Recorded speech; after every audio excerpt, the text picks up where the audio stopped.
Hello everybody, welcome back to Ladybug Farm. We're in the bee yard and today we're going to talk about drones. I was just doing a hive inspection and we were again able to split our main hive. And today I brought a couple guest speakers with us today. Do you want to show them who those guest speakers are? They are drones and you can hold them without stinging you because they do not have stingers. Yes, drones are boy bees, and there's really not many of them. At the peak of the season, there's maybe 100. Sometimes you can get up to 1,000, but that's really not a lot compared to thousands and thousands of worker bees. And then your one and only queen that's in the hive. So you can tell these drone bees, biggest way we tell is because of their eyes. They have these huge eyes that come together on the top of their head. And they think that those eyes help them navigate up in the sky when they go join in clusters to find new queens to mate with. They also have 3 tiny ocelli at the center of their head, just like all the other bees, but those are not very noticeable. They also have 2 antennae. And what's something special that they use their antennae for? Smelling and feeling around in the hive. They do. The other way we know we have found a drone is by looking at his abdomen. Insects, bees here have 3 parts. Head, thorax, and abdomen. Yes, the head, the thorax, and the abdomen. And the abdomen of the drone boy bee is really like a great big barrel. Not to be mistaken with the queen bee. She has a skinnier, longer abdomen, but he kind of looks like a great big barrel. So let's talk about what the drone does in the beehive. He doesn't forage for flowers. He has no pollen baskets. He doesn't help with the building of comb. He has no wax glands. And he doesn't help defend the hive because he has no stinger. He doesn't. He's not a queen. He can't lay. He's just a drone. So what's the purpose of the drone?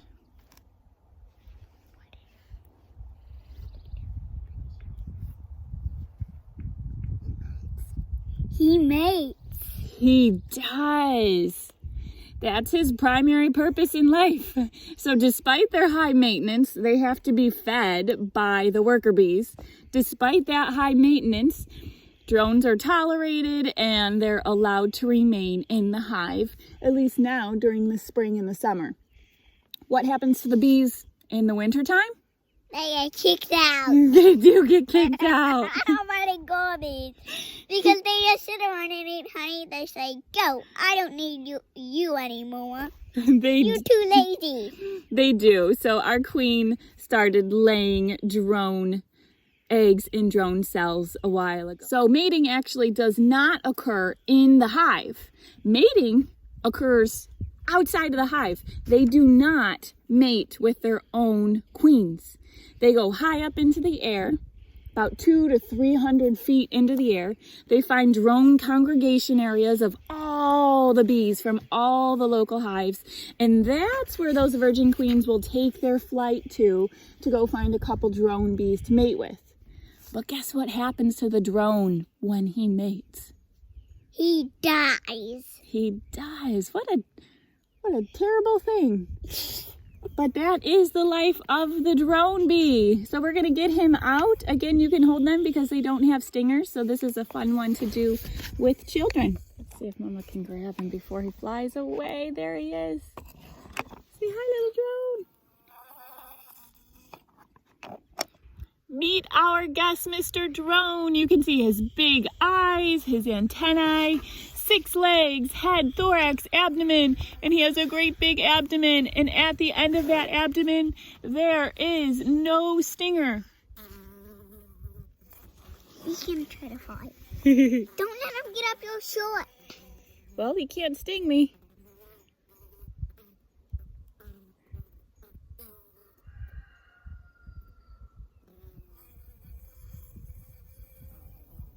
Do you see 2 sets of wings? 1, 2, 3, 4. Little bees work very hard, making golden honey. Taking Nectar from the flowers when the days are sunny. Except if you're hungry. they don't have Pollen baskets. no pollen baskets, no wax glands, and they do not forage for nectar. But they are still so important to the survival of the honeybees. Without this drone here, we wouldn't have honeybees next year or the year after. Thanks for joining us today. We hope you liked our guest speaker.